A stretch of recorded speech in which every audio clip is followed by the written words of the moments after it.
Hello and welcome into Cronkite Sports Live. I'm Mauricio Casillas alongside Carrie Crowley. And Carrie, I hope you brought your dancing shoes. Actually, Mauricio, I left them at home just like the ASU basketball team did last night.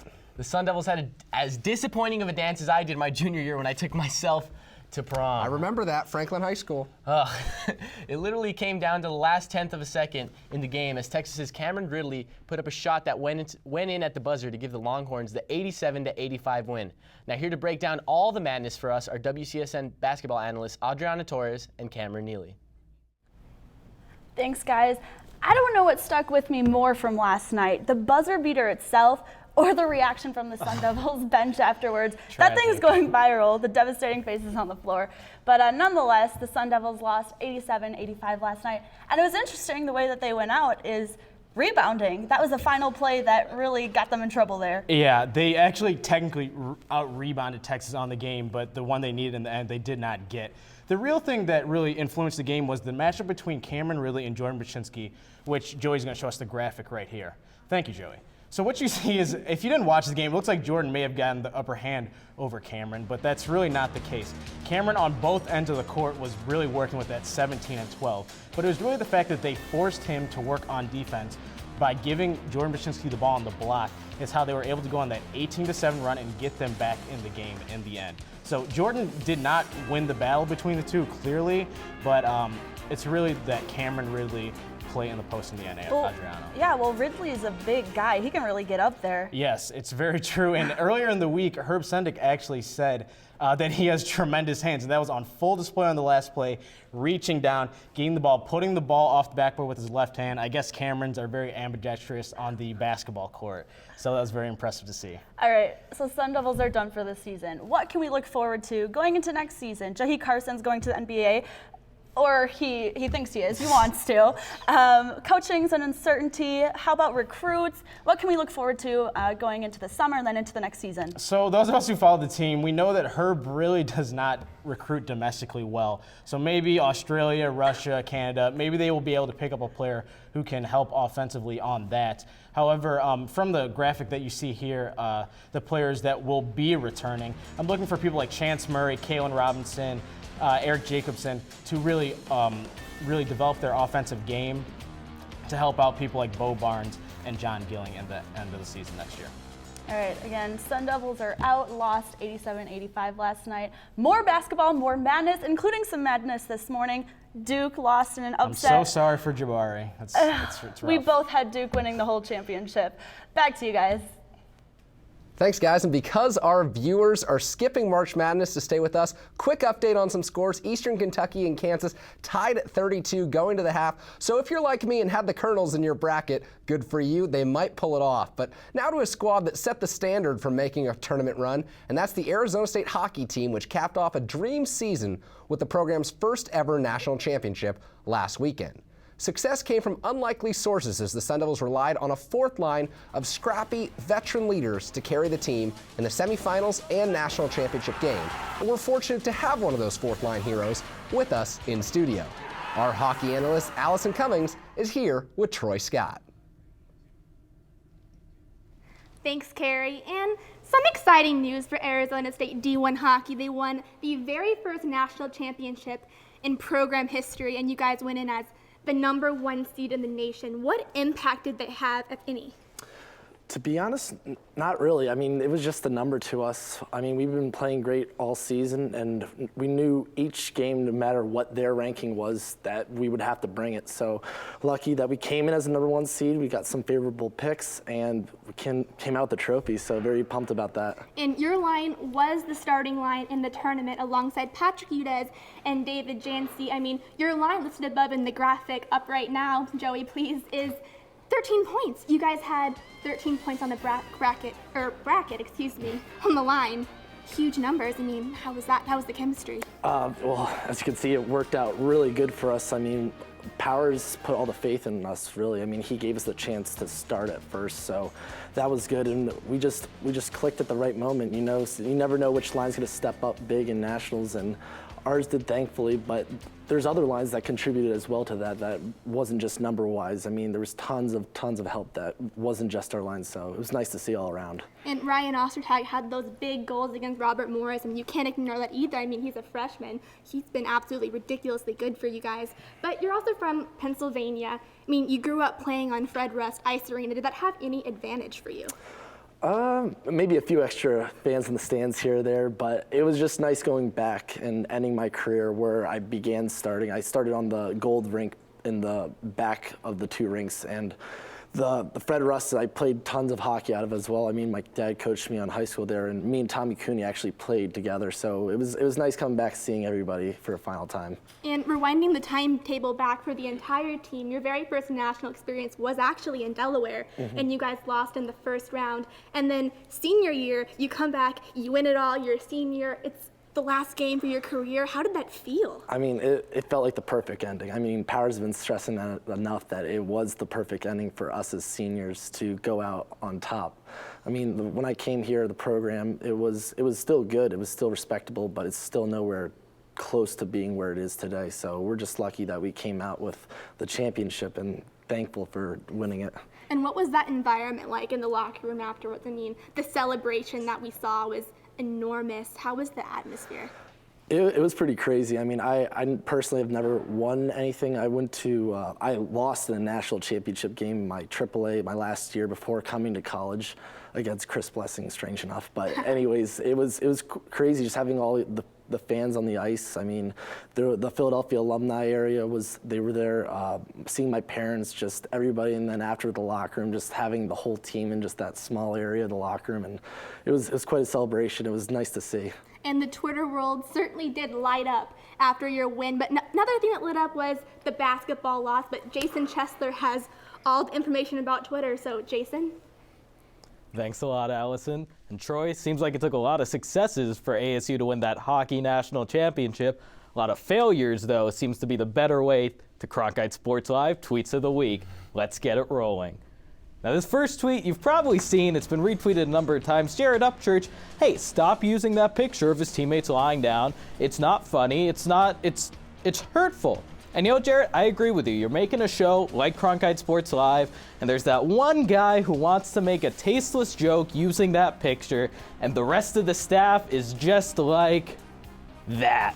Ooh, wow. That's brutal. You know what? I kind of feel for Jared Upchurch, though, on this case. Like, he just came out of his last game ever as a senior, and just for everyone to be making fun of that, yeah, sure, it's funny for us, but for him, it still stings, so kind of sad, but hilarious. You're right, Mauricio, and I apologize. This might be my first ever beef with a member of the ASU basketball team. I mean, no ill will. We're just doing it for the joke, guys.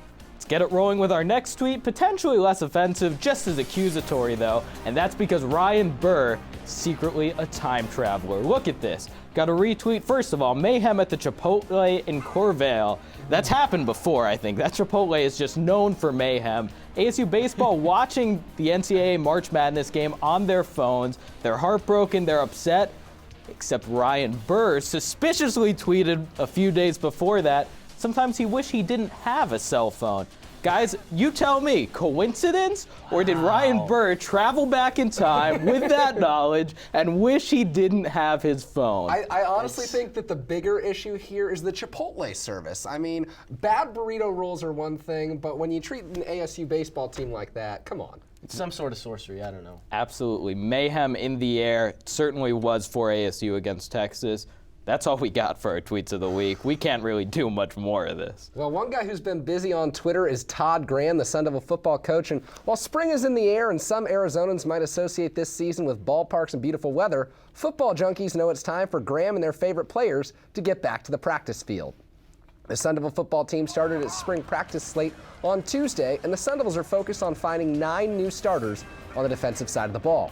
Younger players like Chance Cox and Viliami Latu are already battling for Carl Bradford's vacated linebacker spot, while new recruits and early enrollees DJ Calhoun and Edmund Boateng are out to make an immediate impact this fall. The Sun Devils have practiced twice already this week and will host a youth players experience following practice this Saturday. Quarterback Taylor Kelly and the rest of the Arizona State team is working toward a successful spring game, which will take place a month from now on April 19th at Sun Devil Stadium. And again, guys, as we mentioned earlier in the show, we're going to keep updating you on tournament action. Creighton against Louisiana Lafayette, the 3 seed against the 14 seed. Creighton comes out on top, 76-66, and Doug McDermott keeps that great season continuing. But on to another team that is about to join the tournament, the ASU women's basketball team. Consider this your reminder to set your alarm at 8 a.m. tomorrow so you can make sure to check out the women's basketball team in its first round matchup against Vanderbilt. Here to break down the team's chances are WCSN basketball analysts Kennedy Collier and Zach Pockleb. What do you think, guys? Do the women have it in them? Thanks, guys. Fun fact, Zach. Stanford and Arizona State are the only 2 teams in the Pac-12 that have both the men and the women in the the NCAA tournament. Zach, you went to practice this week. What was the atmosphere of this team? Well, the team seemed very confident, very optimistic. They've had quite a bit break between their last game and right now, so they're using that break to really find that offensive flow both as a team and individually. And Coach Charlie Turner-Thorne was telling me that this team is as confident as they possibly could be about putting the ball in the basket, which they've struggled with down the stretch this season. Now, Zach, they've had some offensive struggles throughout the season. We both know that.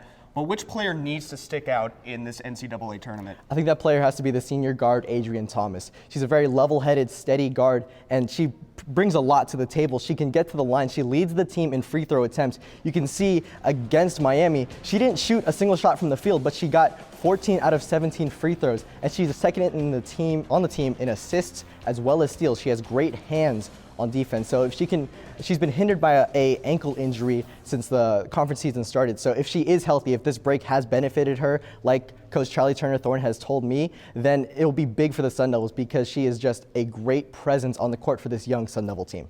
Well, Zach, it's March, and that doesn't stop us from making predictions. What do you have going for this tournament? Well, Vanderbilt and ASU are very similar. They started out hot, got to the national rankings. Vanderbilt got up to 16, ASU to 11, and then they faltered down the stretch. But I think ASU overall has more talent, is deeper across the board, and they kind of have a size advantage for once. And so I think they could take advantage of the posts of Vanderbilt, and if they can contain Vanderbilt's guard, Christina Foggy, who is the most prolific three-point shooter in school history, if they can contain her and take advantage of the post, I think ASU should squeak out a win. Well, there you have it, ASU women's basketball from a guy who knows a lot about it and a guy who knows nothing about it. Now let's take it to, do you like to debate, Zach? I guess it's debatable. Well, there's someone who does like to debate, and his name is Jason Chesler. Take it away. Thanks a lot, guys. Now, I thought we should debate if I deserve some kind of producer credit for doing Kennedy Collier's hair every week.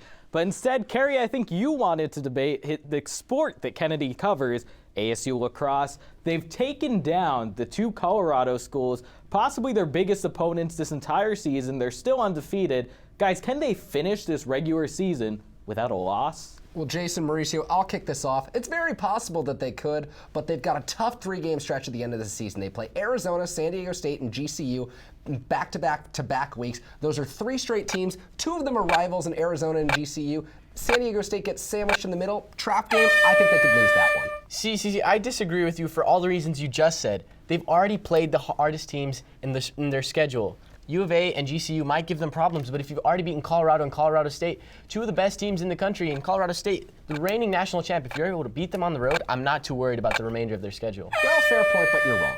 Guys, I was about to give it to Mauricio because I like the positivity. I'm a positive guy. But Carrie, that bravado, so bold. I love it. Point to Carrie. Now, we gave you a little breather. The team that wins games, ASU Lacrosse, got to go back to the heartbreak of men's basketball once again. We all know what happened. We've seen the tweets about it. But is Herb Sendak, ASU men's basketball head coach, is he on the hot seat after that putback that ended his team's dancing dreams? You know what, Jason? I'm going to have to say he is on the hot seat. His pants are close to catching fire because, look, his team may have made the tournament this season, but they stumbled in their last games, and they're just not playing well. They're losing a lot of talent, and next year, Herb hasn't been that great in recruiting, Carrie, and next year, their team's only going to get worse. So I see next year, if they don't make the tournament, he's done. But Mauricio, that's where you're wrong. This incoming recruiting class is in the top half, perhaps even the top quarter of the conference. Herb Sendik's had 5 20-win seasons in 8 years. Arizona State is not an easy place to coach and recruit to when you've got Arizona, a true powerhouse in college basketball, down south. I say Herb has at least 1 more season before he has to worry about his job security. Ooh, Carrie being efficient that time, not even using the full 15 seconds. You try, you failed, Carrie. You gotta use that time. I want to see the full time period. I love hearing the buzzer. Mauricio, you get the point on that one. I like the buzzer sound, I'm guys. shocked. I know Joey, our producer, loves it too as well. Our final question, the tie-breaking one. Who's going to take this one? Carrie, this is inspired by a team you cover, ASU Gymnastics, so I know your answer already. Just who is the greatest coach in ASU athletics history? Well, with all due respect to Coach John Speeney, the Centerville Gymnastics coach, the dean of coaches retiring after 34 seasons at the helm of a program that he's taken to the national championship 4 times, I say football is king in college athletics, and the best football coach is Frank Kush. 21 seasons, 9 conference titles, 4 Fiesta Bowls in the 70s. He's your man. Hey, it's hard to go against Frank Kush. He's a legend here at ASU, but I'm going to bring up somebody else, guys. Bobby Winkles. He created the baseball program here at Arizona State. He won over 500 games as a coach, won 3 national championships, and hey, he coached Reggie Jackson, Mr. October. I guess. You guys are both breaking my gymnastics loving heart right now. You know I like those sports. Mauricio, you were coming back strong. It looked like you had this one wrapped up. The last second, a little putback by Kerry Crowley. He at least gave the mention just a la Texas. Kerry boxed you out, put it back in the basket. It was a lucky bounce. It was a lucky the win. bounce. Hey, but I didn't airball either to set that up. That's true. That's very true. All right, guys, now on to a team that has taken spring by storm, the ASU Lacrosse team. After coming off of 2 huge wins, as I mentioned during the debate against the Colorado schools, the team took on Sonoma State University on Wednesday. Let's take a look at the highlights. Here we see Cooper Paquel early in the first minute of the game as a nice dodge move and puts it in back of the net. Here we see it once again. Cooper Paquel, nice dodge move, puts the Sun Devils up 1-0. But then later on in the first quarter, Dan Davis gets a goal of his own. A great sliding effort. He got trampled, but hey, you know what? He's able to get the job done. Great job there once again from Dan Davis. But then later on, SSU gets into scoring. It's Blaine Sando, snipes it from far away, beats Chris DeLuca. And Blaine's getting on the scoring train right there. But you know what? Justin Straker answers right back with a goal of his own. As we see it right here, he goes above SSU goaltender Alex Linder for that goal, making the game 8-4. But then you know what? Blaine Sando comes right back, scores, falls, does a barrel roll, gets the goal, making it an 8-5 game. Another look, Sando with another great effort once again, but Justin Straker answers right back, I got this, and he scores once again. Another look, just fights in front of the net, beats Alex Linder to make it 9-5 at the half. But then ASU was just too much late in the game as Kyle Denis delivers the dagger, and ASU takes a 12-6 lead there late in the fourth quarter, and they would go on to ultimately win the game by a score of 14-8. Next up, the Sun Devils will host Simon Fraser on Saturday at 2 p.m. on ASU's West Campus. Now here to take a look at the remainder of the season is WCSN Lax analyst Brett Deckert, who is joined by senior captain Nick Hillier. Take it away, guys. Thank you, Mal. Alongside Nick Hillier. 4 years ago, he was a freshman, a walk-on. Now, senior captain. Role's quite a bit different now for you. For you and the rest of your captains on this team so far this season, what has been the focus of that leadership position? What have you guys been telling, especially the younger kids, to keep the team going forward and pressing on? For us, it's really actually just been focus, being focused every day at practice, being focused in everything that we do, and trying to keep the consistency up and just working on that and staying ready for every game. Right now, and you guys are 8-0 on the season to this point. What's been the strength and what's gotten you to that point? And you mentioned the younger guys, on each day, is it really a day in and day out thing of keep pressing and look at the goal for the entire season? No, for us, I think it's more of a day-by-day thing. We have, for the first time ever, we have a lot of upperclassmen, a lot of seniors, a lot of juniors who have played a lot of games, and we've seen a lot of, things over the years. And so for us, I think that's a big thing, helping the underclassmen to bring them along with us and, just taking it day by day, And what has Coach Malone been stressing to you guys, especially with a bunch of older players on the team? Does it help out with with the mentality? 8-0 in the season, you're number 1 in the country. There's a target on your back every game you play. Yeah, for him, it's been big on maturity, and that's what helps having those older guys to keep the maturity levels up, and keep that consistency going, every day, and not looking too far ahead into the future. Just taking each game one game at a time. All right. Well, certainly it's worked to this point. 8-0 in the season. 6 games remaining. We're going to bring up the rest of that schedule. Obviously, starting on Saturday. Against Simon Fraser. They're number 10 in the country. You've got a couple matchups here against top-ranked teams, Arizona and Grand Canyon. to be exact, 4 remaining at home, 2 away. And also a couple teams you haven't played in a while. Simon Fraser, one of them. Illinois is another, not since 2008. What do you guys think in the rest of the way? You know, for us, like I said, it's game by game. You know, there's big teams on our schedule still to come. You got some top 10 teams, and we have a lot of conference games left, all our conference games actually. So that's a huge thing for us. You know, one of our goals is to win our conference, and that's something that we're going to strive for, and just trying to get up for every game and not take any team for granted, you know, because we can get beaten by anyone if we don't come to play. Exactly. So at the end of the day, long after the season's gone, where is this team going to stand? You know, we hope we're the last one standing. That's obviously our ultimate goal. You know, the seniors were there back in our freshman year. We got cut short. We lost the national championship. So, you know, we hope we're going to work hard every day and hope we can get back to another chance at the title. Right, and there'll be no better way to go out than on top as a senior. Well, that'll do it for Nick and myself. We'll send it back to Kerry and Mount to take out the rest of the show. You know, it's funny, Kerry. Lacrosse is undefeated, the #1 team in the whole country, and yet they're still not the top club sport at Arizona State. That's right, Mauricio. That distinction belongs to the Sun Devil hockey team, which brought home its first ACHA national title last weekend. And an even more important piece of hardware is heading their way. That's our Cronkite Sports Coach of the Week award, which, of course, goes to head coach Greg Powers. After spending his collegiate playing days in Tempe, Coach Powers returned to Arizona State as the head coach in 2010 and has slowly built Arizona State into a juggernaut, finally leading the program to a long-awaited national title in Delaware last week. Congratulations, Coach Powers. You know, Coach Powers looked a little angry right there in that picture, kind of looking at me the wrong way. But hey, sticking with club sport dominance, our player of the week is none other than ASU attackman Justin Straker. Straker absolutely bombarded the back of the net against Sonoma State on Wednesday. He scored a game-high 4 goals and is currently just 1 goal behind Dan Davis for the team lead. Really, for all those Sun Devil athletes watching right now, if you want to win Player of the Week, just score, baby. And you know what? That leads us to our favorite part of the show, Kerry. It's our top plays.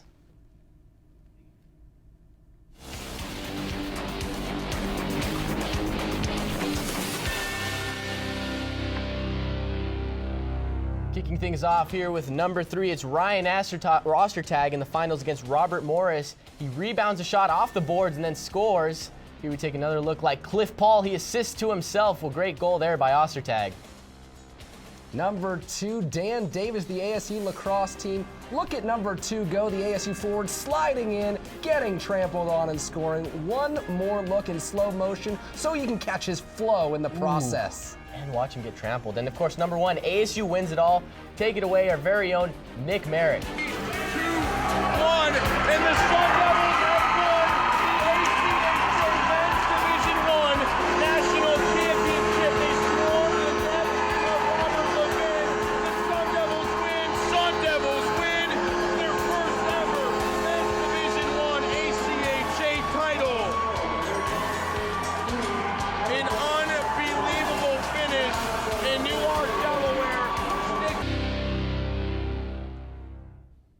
Wow, incredible stuff. But you know what? That doesn't even begin to compare to when our intramural soccer team became champions. Oh my goodness, the greatest night of our lives. Man, look there we are. There we are. With WCSM baseball analyst Jake Garcia. He was kind of a groupie for He was our all right. team. He was all right. He scored a couple goals. He's really sweaty there. You can see in that picture. But you know what? That does it for us. We hope you enjoyed today's show. And don't forget to tune in next week, same time, same place, different anchors. Hey, for Kerry Crowley and the rest of the Cronkite Sports Live crew, I'm Mauricio Casilla saying so long from our downtown Phoenix studios.